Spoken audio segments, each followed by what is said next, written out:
Hi and welcome back.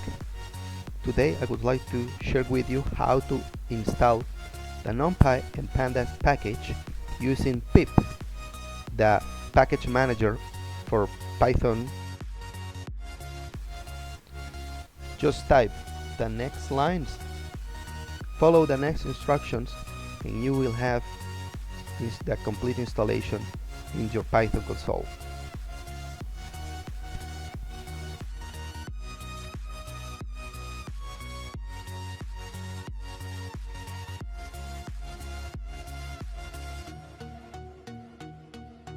And follow the downloading procedure.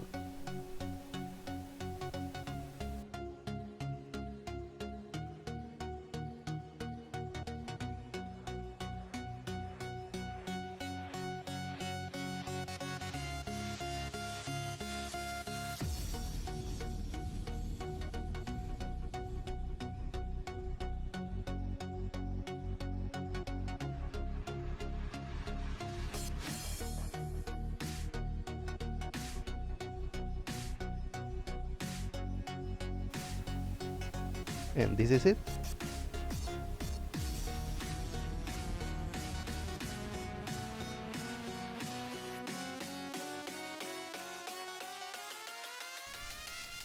Thank you.